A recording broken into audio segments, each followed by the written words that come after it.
لە شاڵاوەکانیاندا بۆ سەر کوردانی ئەزدی لە ناوچەی شنگال تیرۆریستانی داعش چەندین تاوانی گەورەیان دەرهەق با دانیشتوانی ئەو ناوچەی ئەنجامدا کە دزێوترینیان بە دیلگرتنی هەزاران کچ و ژنی ئێزدی و دواتر فرۆشتنیان وەک کۆیلە بوو. یەکێک لەو قوربانیانە نادیا مورادە کە کچێکی تەمەن 23 ساڵی ئێزدیە. دەرونی نادیا بە جۆرێک ئازاردراوە کاچی تر توانای ئەوەی نییە بە ئاسوێکی دوورتر لەو ساتە وەختەی تێدا دەژی بڕوانێت، بەڵام دەرفەتی ئەوەی هەبوو چیرۆکی ژێردەستەیی خۆی لە دوێ هەڵاتنی لە ژێرچنگی داعش بۆ مرۆڤ دۆستان بگێڕێتەوە.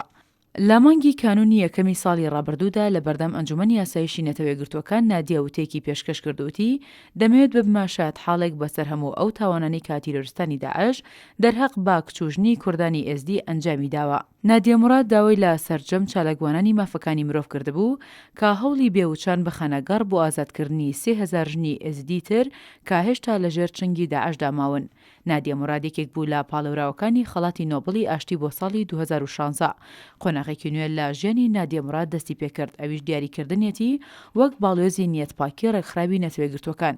نادیا موراد با دیاریکردنی وەک باڵۆزی نیەتباشی چووە ڕیزی ئەو کەسایەتیە ناسراوانەی کە لە مێژووی ئەو ڕێکخراوەدا نازناوی باڵۆزی نیەتپاکیان وەرگرتووە. کارەکانیشی دەبێتە بەشێک لە هەوڵەکان بۆ خزمەتی مرۆڤایەتی و کار دەکات بۆ بە ئاگاهێنانەوەی کۆمەڵگای نێودەوڵەتی لە پێناو ڕزگارکردنی گەلانی هەژار و ژێردەستەکاندا.